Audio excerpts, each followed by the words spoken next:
इस बार दिल्ली की जनता मन बना चुकी है कि आम आदमी पार्टी के भ्रष्टाचार को वो नकारेगी। और जहां तक आपने बात की कि लोकसभा में भारतीय जनता पार्टी और विधानसभा में आम आदमी पार्टी लगातार जीतती रही है, वो अब इतिहास हो चुका है। दिल्ली की जनता ये देख चुकी है कि कांग्रेस और आम आदमी पार्टी ने लगातार 20 सालों से दिल्ली को लूटने का काम किया है। 7 सीटें भारतीय जनता पार्टी की लोकसभा की जीती हैं। अब दिल्ली में इस बार डबल इंजन की सरकार बनेगी माननीय प्रधानमंत्री जी के नेतृत्व में। जिस टैंकर माफिया को खत्म करने का आश्वासन देकर अरविंद केजरीवाल सत्ता में आए, उस टैंकर माफिया की गोद में बैठे। तो इनकी चोरी अगर कोई पकड़ रहा है, अगर इनके भ्रष्टाचार को कोई उंगली उठा रहा है, तो वो आदमी गलत है। अगर ये चोरी करते रहे, भ्रष्टाचार करते रहे, तो सारी चीजें ठीक। पॉलिटिकल सिनेरियो भी दिल्ली में मैंने वो समय भी देखा है जब माननीय मदन लाल खुराना, विजय कुमार मल्होत्रा, केदारनाथ साहनी जी, साहिब सिंह वर्मा जी, शीला दीक्षित, जब प्रवेश चंद्र, जयप्रकाश अग्रवाल, पुराने नेता, ये सब नेता कनॉट प्लेस में अलग अलग जगह एक साथ दिखाई देते, पॉलिटिकल इश्यूज पर चर्चा करते थे, राजनीतिक विरोधी थे लेकिन एक दूसरे की बात सुनते थे, सम्मान करते थे। लेकिन आज जो माहौल है वो निजी कटुता का है, कुछ पर्सनल रिवेंज है जिसको पूरा करना चाहते हैं।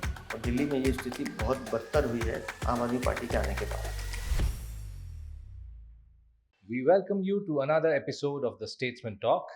I am Agraj Pratap Singh, and today we have with us a senior BJP leader who is also the president of Delhi BJP. We welcome Mr. Virendra Sachdeva. Welcome, sir. Thank you. Sir, Delhi में अभी एक ऐतिहासिक जीत BJP की रही है लोकसभा चुनाव में, जिसमें आपने तीसरी बार फिर 7 सीटों पे आपके उम्मीदवार जीते हैं। तो अब दिल्ली का विधानसभा चुनाव भी ज़्यादा दूर नहीं है। इन विधानसभा चुनाव में आपकी क्या उम्मीद है? क्योंकि लोगों का दिल्ली में कहना है कि वो केंद्र में मोदी जी के लिए वोट देते हैं और मोदी जी की पार्टी को सपोर्ट करते हैं और दिल्ली में उनका रुझान केजरीवाल की तरफ रहता है। तो इस पे आपका क्या कहना है सर? आपने दो चीजें कही हैं।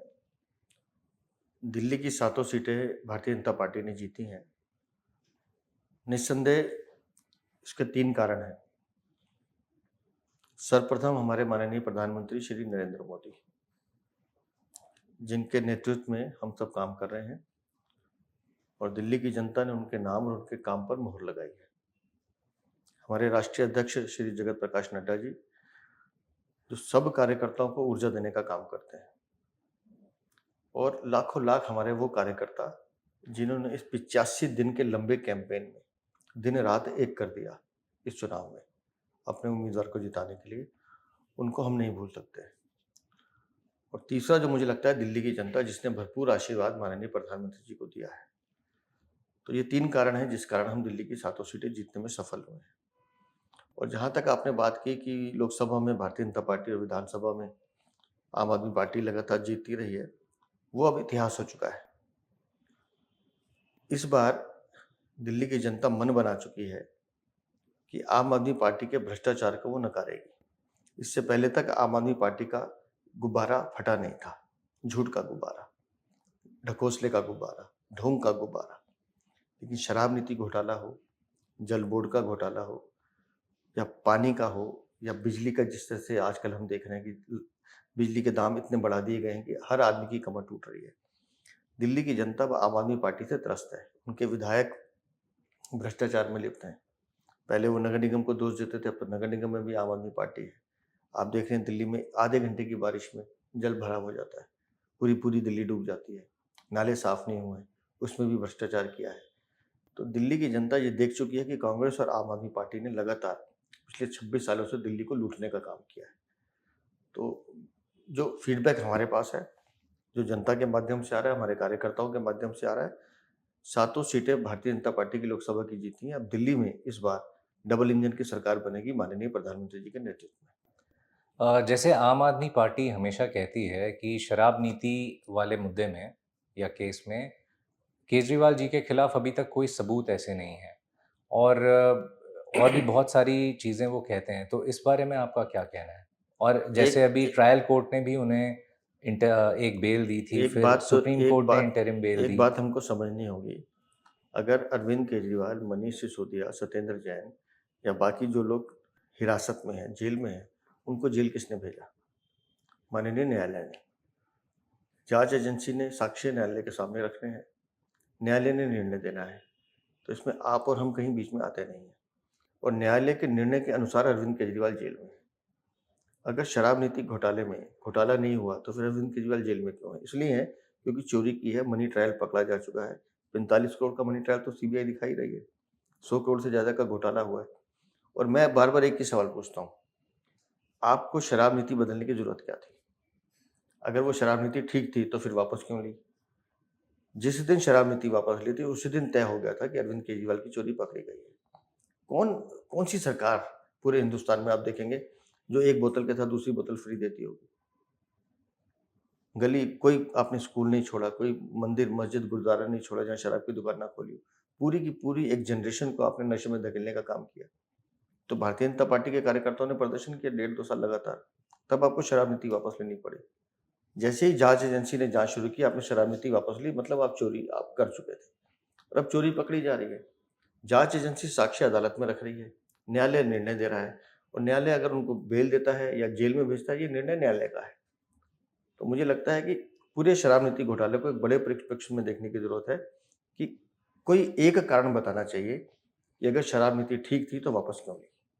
ऑफ लेट आम आदमी पार्टी हैज़ बीन क्लेमिंग कि केजरीवाल जी की सेहत दिन ब दिन जेल में जब से वो गए हैं उसमें काफ़ी डिटीरियोरेशन आया है और राज इसके पीछे भी वो कहते हैं कि कोई कथित साजिश हो सकती है। अरविंद केजरीवाल का पिछले कुछ समय से राजनीतिक वजन कम हुआ है, उनकी चोरी उनके भ्रष्टाचार के कारण। और जहाँ तक मेरी जानकारी है, जेल में जितने भी अपराधी हैं उन सबका लगातार मेडिकल चेकअप होता है और ये तो वीआईपी कैदी हैं। इनके लिए तो 4 डॉक्टर्स की एक बाकायदा एक टीम बनाई गई है माननीय न्यायालय के निर्देश के अनुसार, वो लगातार मॉनिटर करती है। हाँ, ये बात है कि जो सुविधाएं इनको अपने राजमहल में मिल रही थी, जिस एयर कंडीशन में और जिस तरह के शान शौकत में वो रहते थे, वो दिक्कत उनको वहाँ हो सकती है, जिसका असर उनके चेहरे पे दिखाई देता होगा। लेकिन मुझे नहीं लगता कि वहाँ इस तरह की कोई बात है। और जब-जब ये विषय तब उठता है, जब 1-2 दिन में अरविंद केजरीवाल की पेशी होनी होती है माननीय न्यायालय के सामने। तो पूरा का पूरा आम आदमी पार्टी का इकोसिस्टम उस विषय को उठाने लगता है कि किसी तरह से हमें सहानुभूति मिल जाए। लेकिन मुझे लगता है माननीय न्यायालय इस चीज़ को देख रहा है। दिल्ली एमसीडी की अगर हम बात करें, जैसे कि आप दिल्ली को बहुत टाइम से आप राजनीति में हैं और पॉलिटिकली और हर हिसाब से ऑब्जर्व करते आ रहे हैं। सदन की सुचारू रूप से कोई कार्यवाही या बैठकें नहीं मुनासिब हो पा रही हैं बहुत टाइम से। तो इस बारे में आपका क्या कहना है? क्योंकि अल्टीमेटली जो बर्डन पड़ता है, दिल्ली की जनता जो है उनके सिविक इश्यूज़ रिज़ॉल्व नहीं हो पाते हैं। ज़िम्मेदार कौन है? सदन चलाना, व्यवस्थाएँ सुचारू रखना किसकी ज़िम्मेदारी है? जिनका बहुमत है। बहुमत आम आदमी पार्टी का है। वो चाहते ही नहीं कि सदन चले। उनका आने आए दिनों आरोप ये रहता है कि भाजपा के जो काउंसलर्स हैं, वो लोग सदन की कार्रवाई को मैं आपके शक माध्यम से करते उनको हैं। चुनौती देता हूँ। स्थायी समिति का गठन करें, सदन चलने लगेगा। नगर निगम का दिल्ली में जो प्रारूप है, उसमें सबसे पावरफुल जो बॉडी है वो स्टैंडिंग कमेटी है। यहाँ से सारी फाइनेंशियल अप्रूवल होती है, जहाँ से दिल्ली का विकास होना है। आम आदमी पार्टी के मेयर हैं, आम आदमी पार्टी के विधायक हैं, स्टैंडिंग कमेटी का गठन क्यों नहीं करते? इसलिए नहीं करते, उन्हें मालूम है कि वो हार जाएंगे। स्टैंडिंग कमेटी का गठन करें। अंक गणित ऐसा है जिससे वो घबराए हुए हैं। स्टैंडिंग कमेटी का गठन आज करें और सारी पावर हाउस में सामने रखें, सदन चलने लगेगा। वो जानबूझकर सदन नहीं चलने देते क्योंकि वो मेयर बन गई हैं, डिप्टी मेयर उनको बन गए, उनको तो सुविधाएं मिल रही हैं। दिल्ली की जनता की अगर इनको फिक्र होती तो ये मानसून आने से पहले नाले साफ करते। आज आधे घंटे की बारिश में पूरी दिल्ली जाम हो जाती है। दिल्ली सरकार और दिल्ली नगर निगम दोनों में आम आदमी पार्टी है। कौन है जिम्मेदार? नालों की सफाई किसको करनी थी? इन लोगों को करनी थी।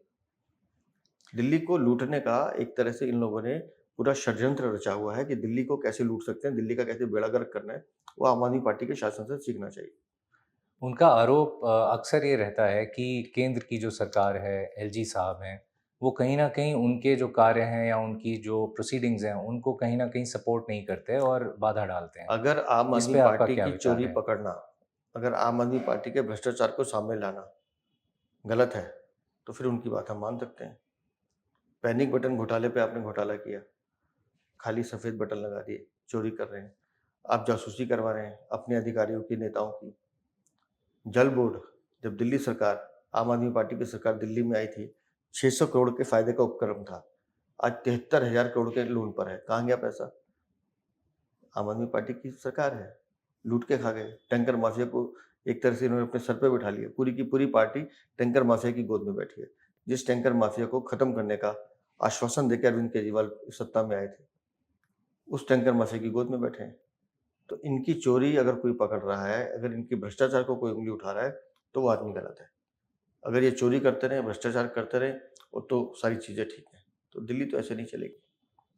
बात की जाए आपके नवनिर्वाचित सांसदों की, जो कि एक तीसरे टर्म में एक पार्टी ने एक क्लीन स्वीप लिया है, तो उसमें आपके नए कैंडिडेट्स थे इस बार 6।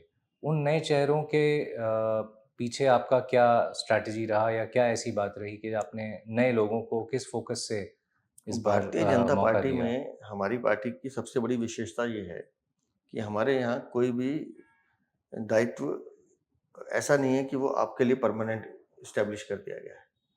हम यहाँ कार्यकर्ता हैं, हम सबका रोल बदलता रहता है।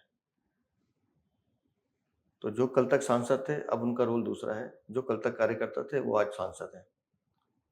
और ये जो स्विच ओवर है, ये दूसरे कार्यकर्ताओं को प्रोत्साहित करता है कि उनका भी नंबर आएगा।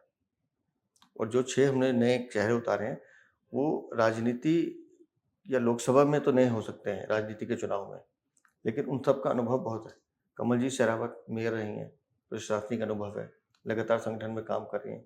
योगेंद्र चंदोलिया पूरी दिल्ली के मेयर रहे हैं, स्टैंडिंग कमेटी चेयरमैन रहे हैं, पूरी दिल्ली का उनका अनुभव है, वो तो सबसे अनुभवी हैं इन 6 में।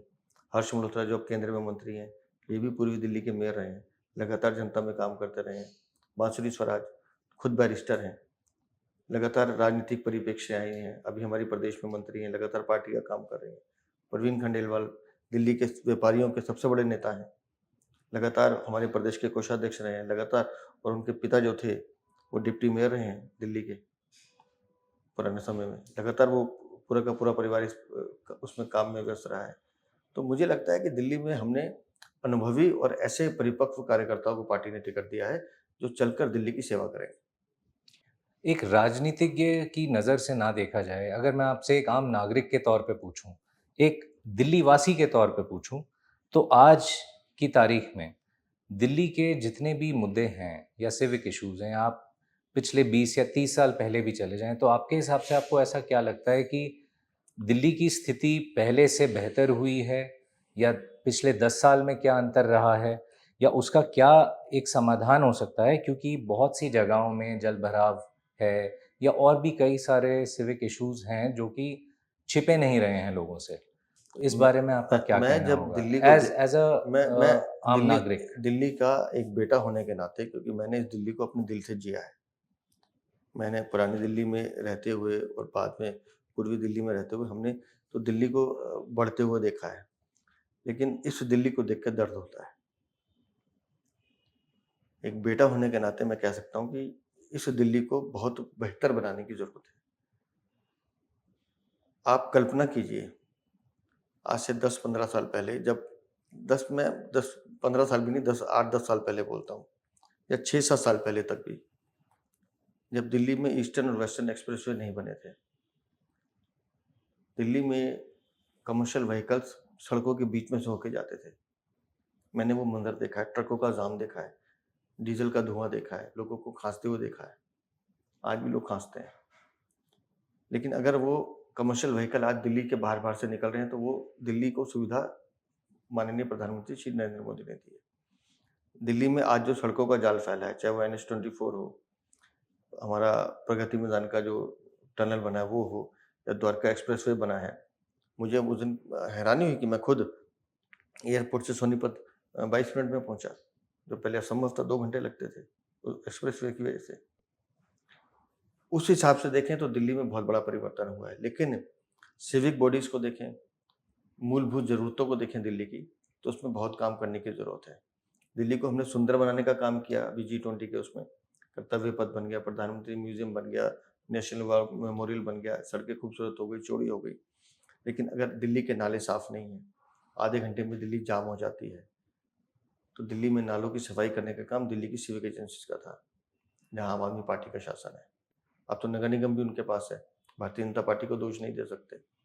कूड़े का पहाड़ जो जनवरी 2024 तक हट जाना चाहिए था, एक नए कूड़े का पहाड़ तैयार हो रहा है।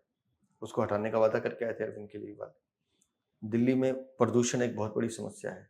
हम सबको मालूम है कि सर्दियाँ आते-आते प्रदूषण बढ़ेगा, गर्मियों में जलभराव होगा, लेकिन उसको लेके यमुना, जिस यमुना में मैंने खुद अपने पिताजी के साथ, अपने भाइयों के साथ स्नान किया है, लगातार नहीं कई सालों तक किया है, आज उस यमुना में आप पाँव नहीं रख सकते। उस यमुना को देख के दर्द होता है दिल में। करोड़ों रुपए उसके नाम पे खा लिए गए, भ्रष्टाचार किया गया।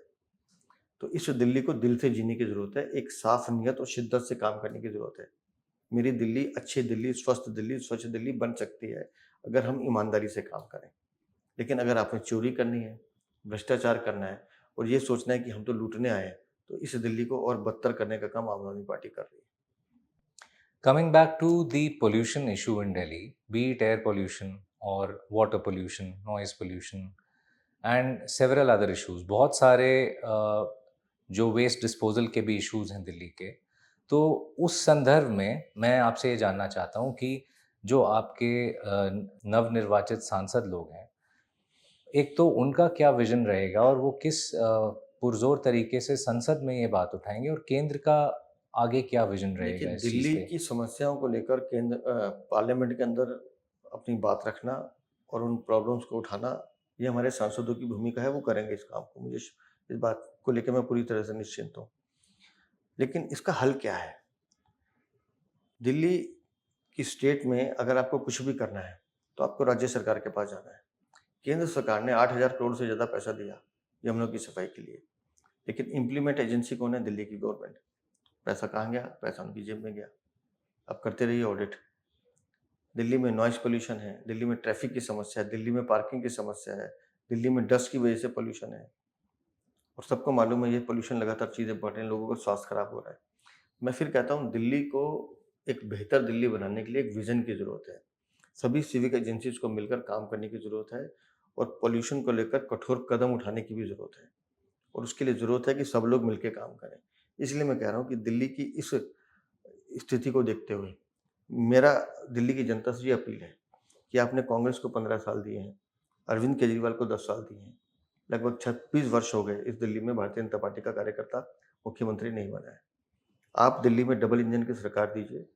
माननीय प्रधानमंत्री के नेतृत्व में मैं यकीन से कह सकता हूँ कि हम वो स्थिति ला सकते हैं कि दिल्ली बेहतर बन सके, दिल्ली रहने लायक बन सके और दिल्ली वाले अपने दिल्ली पे गर्व कर सकें। चुनाव के मुद्दे पे वापस आते हैं सर, और हाल फिलहाल में देखा गया है बहुत से ऐसे लोकल लीडर्स हैं जो दूसरी पार्टीज में थे, और पॉलिटिकल लीडर्स जिन्होंने अब आपकी पार्टी ज्वाइन की है।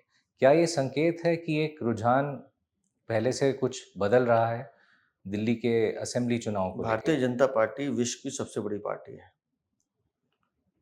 और माननीय प्रधानमंत्री जी के नेतृत्व को पूरा विश्व सलाम करता है। आज भारत की छवि पूरे विश्व में लोग बड़े गर्व से देखते हैं हिंदुस्तान को। तो बाकी पॉलिटिकल लीडर भी सोचते हैं कि हमें प्रधानमंत्री के नेतृत्व में काम करना है और जो लोग इस परिवार से जुड़ना चाहते हैं, हम उनका स्वागत भी करते हैं और वो इस अपेक्षा से आते हैं कि वो भी माननीय प्रधानमंत्री के नेतृत्व में जुड़कर हम दिल्ली के लिए और देश के लिए कुछ कर सकें। तो ऐसे जितने भी लोग हमारे साथ इस विचारधारा से आते हैं, उनका हम स्वागत करते हैं। आने वाले चुनाव में इनसे आपको कुछ बेनिफिट मिलेगा? और दूसरी बात, एक बहुत ही अहम सवाल जो मैं आपसे पूछना चाहता था कि केजरीवाल जी की टक्कर में भारतीय जनता पार्टी का सीएम फेस कौन हो सकता है? इस पे आपकी कोई चर्चा या हमारी आपस में हमारी अभी डिस्कशन? एग्जीक्यूटिव कमेटी में हमने तय कर दिया है कि दिल्ली का मुख्यमंत्री भारतीय जनता पार्टी की तरफ से कौन होगा और वो सार्वजनिक रूप से हमने वहाँ बताया भी है।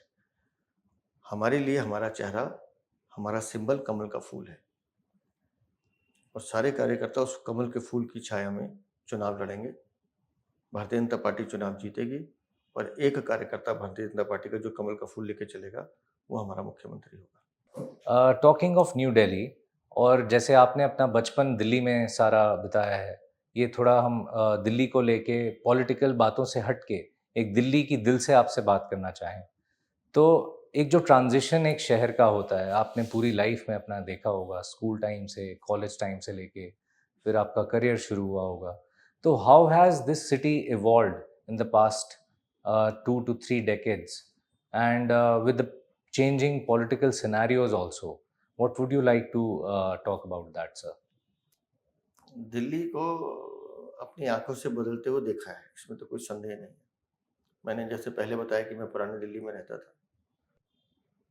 वहाँ जब हम रहा करते थे, मैं बात 80s की कर रहा हूँ, तो उस गली का हर घर मेरा अपना घर होता था। हम किसी भी घर में जाके कुछ भी उठा के खा सकते थे, बैठ सकते थे। टेलीफ़ोन नहीं होता था तो पूरे मोहल्ले में एक टेलीफ़ोन होता था। तो वहाँ जो घंटी बजती थी वो सब घरों के लिए होता था कि किसका फ़ोन आया है, तो वो बुलाते थे। कलर टीवी पहली बार एक घर में आया, तो वो दरवाजे खोल के रखते थे कि जिसने भी देखना है यहाँ बैठ के टीवी देख ले। आज वो सब चीज़ें नहीं है। वो जो अंदर से अपनत्व था वो ख़त्म हो गया है। सब लोग बहुत ज़्यादा कमर्शियलाइज़ हो गए हैं। सब लोग बहुत ज़्यादा बिज़ी हो गए हैं। अपने पड़ोसियों के लिए किसी के पास समय नहीं है। आज पता नहीं चलता कि किस फ्लैट में कौन आदमी रहता है, हमारे पड़ोस में कौन रहता है। पहले सब एक-दूसरे के सुख-दुःख में शामिल होते थे। वो सुख-दुःख सबका साझा होता था, आज नहीं है। और साथ-साथ पॉलिटिकल सिनेरियो भी दिल्ली में मैंने वो समय भी देखा है जब माननीय मदन लाल खुराना, विजय कुमार मल्होत्रा, केदारनाथ साहनी जी, साहिब सिंह वर्मा जी, शीला दीक्षित या जगप्रवेश चंद्र, जयप्रकाश अग्रवाल पुराने नेता, जो अभी लोकसभा में भी लड़े। ये सब नेता कनॉट प्लेस में अलग-अलग जगह एक साथ दिखाई देते थे। पॉलिटिकल इश्यूज़ पर चर्चा करते थे। एक-दूसरे के विज़न को समझने की कोशिश करते थे। राजनीतिक विरोधी थे, लेकिन एक-दूसरे की बात सुनते थे, सम्मान करते थे। वो नेशनल लेवल पे भी होता था। अगर अटल बिहारी वाजपेयी कुछ कह रहे हैं, तो इंदिरा गांधी सुनती थी। अगर अडवाणी जी कुछ कह रहे हैं, तो प्रणब मुखर्जी या पुराने नेता उनको महत्व देते थे। या वो सुन रहे हैं, तो ये लोग भी सुनते थे। एक-दूसरे की बात करते थे। लेकिन आज जो माहौल है, वो निजी कटुता का है। आज वो दृश्य नहीं लगता है कि एक-दूसरे को सम्मान देने की बात हो। आज ऐसा लगता है कि हम कुछ पर्सनल रिवेंज है जिसको पूरा करना चाहते हैं, जो ठीक नहीं है। और दिल्ली में ये स्थिति बहुत बदतर हुई है आम आदमी पार्टी के आने के बाद। शीला दीक्षित भी मुख्यमंत्री रही हैं, आज उनका देहांत हो गया। लेकिन उनके समय में भी अ, वो किसी भी दल से बात करती थी, चाहे पक्ष में हो या विपक्ष में हो। लेकिन उसके बाद से जो वैक्यूम आया है लगातार, जहाँ संवाद खत्म हो गया है, वो बहुत बड़ा कारण एक ऐसे लोग जिनको जो सिर्फ एक प्लान करके आए कि कैसे हमने लूटना है, कैसे ठगना है, उससे दिल्ली का माहौल बहुत खराब हुआ है। और दिल्ली वालों को जो हम जिस दिल्ली को जीते थे कि दिल्ली दिल वालों की है, आज भी वो दिल वाले अब थोड़े कम दिखते हैं। लोग सहम गए हैं, डर गए हैं कि एक अगर हम किसी से कोई बात करेंगे तो हम पे ठप्पा लगा दिया जाएगा। ये चीज़ें नहीं होनी चाहिए। मुझे लगता है राजनीति के साथ-साथ हमारे जो सामाजिक संस्कार हैं, हमारे जो दिल्ली का एक तरह से हम कहें कि कल्चर है, गंगा-जमुनी तहज़ीब का, एक-दूसरे को साथ लेके चलने का, वो कल्चर भी अब खत्म होता जा रहा है। लेकिन आम आदमी पार्टी का जैसे कहना है, उन्होंने स्वास्थ्य सुविधाओं में, एजुकेशन में और कई सारी चीज़ों में लोगों के लिए बहुत कार्य किया है। अब मैं आपको रोकता हूँ, एजुकेशन पे आइए। दिल्ली सरकार का अभी खुद का जवाब है, मेरा नहीं है, कि 9th क्लास में 1 लाख से ज़्यादा बच्चे फेल हुए। ये एजुकेशन की क्रांति है, शिक्षा क्रांति, ये क्रांति नहीं भ्रांति है। 11th क्लास में 50,000 से ज़्यादा बच्चे फेल हुए हैं और ये फेल ही नहीं करते हैं। फेल करने के बाद उनको टीसी पकड़ा देते हैं कि जाइए स्कूल से निकलिए, हम आपको नहीं रखेंगे। कहाँ जाएँगे वो बच्चे? और फेल इसलिए करने हैं कि 10th और 12th का रिज़ल्ट मुझे अच्छा चाहिए क्योंकि मुझे तो दिखाना है कि दिल्ली एक एजुकेशन का मॉडल देखिए। ये लोग निर्दयी लोग हैं। इनके मन में कोई भाव नहीं है किसी बच्चे के लिए। बच्चों की शीट्स टीचर्स लिखवाते हैं, खुद लिखते हैं। बिल्डिंग बनाना, उस पे टाइल्स लगाना शिक्षा एजुकेशन मॉडल नहीं है भाई। शिक्षा होगा जब बच्चे को पढ़ाया जाएगा, बच्चे को उसके पैरों पे खड़ा किया जाएगा। ये एजुकेशन डिपार्टमेंट की आरटीआई में जवाब है अभी 15 दिन पहले का कि 9th क्लास में 1 लाख से ज़्यादा बच्चे फेल हुए। अगर इतना अच्छा मॉडल है तो बच्चे फेल क्यों हो रहे हैं? 11th में 50,000 बच्चे, ये उन्हीं बच्चों को आगे लेके जाते हैं जिनको इनसे लगेगा कि ये 12वीं में अच्छे नंबर ले आएँगे और उससे हम दिखा पाएँगे कि हमारा परसेंटेज इतना है। हेल्थ मॉडल की बात कर रहे हैं। कल जीटीबी हॉस्पिटल, मैं कल की घटना बता रहा हूँ। दिल्ली सरकार का अपना हॉस्पिटल, उसके अंदर पेशेंट एडमिट है, आदमी आता है उसको गोली मार के चला जाता है। ये इनकी सिक्योरिटी है हॉस्पिटल की। ये कहते हैं हम फ्री में मेडिसिन दे रहे हैं, फ्री इलाज कर रहे हैं। आप किसी भी अनजान आदमी को भेज के देख लीजिए, अगर 3 साल 4 साल पहले की कोई उसको एक्स-रे की भी डेट मिल जाए। दवाइयों के नाम पर नकली दवाइयाँ ये सरकारी स्कूलों में सरकारी अस्पतालों में बेच रहे हैं, उसपे भी जानकारी आई है और जाँच चल रही है। आप सोचिए कोई सरकार अपने अस्पतालों में दिल्ली वालों को नकली दवाइयाँ देगी, इसलिए कि सिर्फ़ पैसे कमाने हैं। ये हेल्थ की बात कर रहे हैं, कोविड के समय में ऑक्सीजन रखने के पास इनके पास जगह नहीं थी। ये हैंडल नहीं कर पाए, लोगों को मरने के लिए छोड़ दिया इन्होंने। ये हेल्थ की बात करते हैं। तो ये बेसिकली मैं बता रहा हूँ, सिर्फ़ प्रचार और प्रसार की सरकार है, जिसने उसकी आड़ में भ्रष्टाचार किया है। इसके अलावा कुछ नहीं है। आम आदमी पार्टी ने इस घटना के बाद आरोप लगाया था कि जब से एलजी साहब आए हैं और लॉ एंड ऑर्डर काफ़ी डिटीरियोरेट हुआ है और उन्होंने कहा था सारे अस्पतालों की अब वो सिक्योरिटी और उसकी एक रिव्यू करवाएंगे। ये बात तो पिछले 1 साल से कह रहे हैं कि हमने सुरक्षा व्यवस्था बढ़ा दी है, हमने ये कर दिया। ये तो मैं कल का उदाहरण बता रहा हूँ। भई अगर आपके हॉस्पिटल में कोई आदमी घुसा है, पेशेंट से बेड पे जो पेशेंट है उससे मिलने का कोई टाइम होगा, कोई रिस्ट्रिक्शन होंगी, कुछ नहीं है। पैसे देके सब कुछ चलता है सरकारी हॉस्पिटल में। ये दिल्ली सरकार का मॉडल है। इनको सिर्फ़ भ्रष्टाचार करना है। इनके स्वास्थ्य मंत्री जवाब देना कि नकली दवाइयाँ क्यों दे रहे थे हॉस्पिटल में? कोई जवाब नहीं है।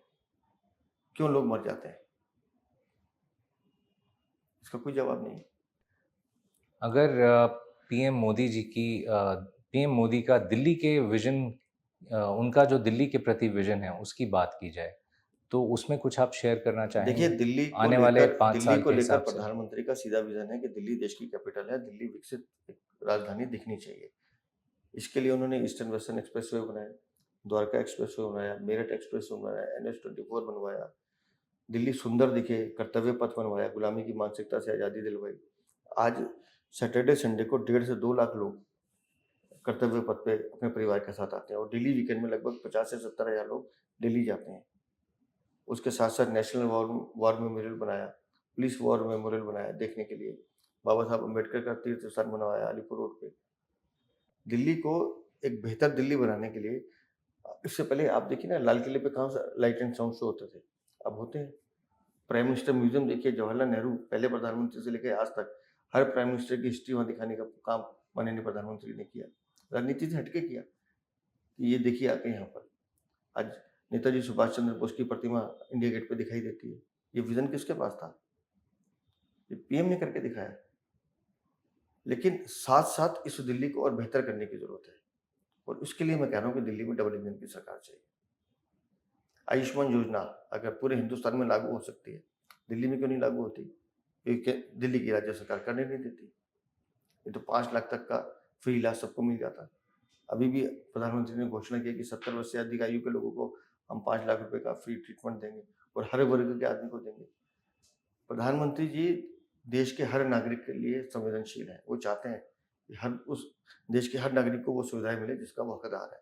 लेकिन अगर राज्य सरकार उसमें रोड़े अटकाती है, राज्य सरकार एक घटिया राजनीति के तहत उसको नहीं होने देती, तो उसका खामियाजा जनता को भुगतना पड़ता है। So, with this, we end this episode. Thanks for watching the Statesman Talk. Kindly follow us on all our socials. Thank you.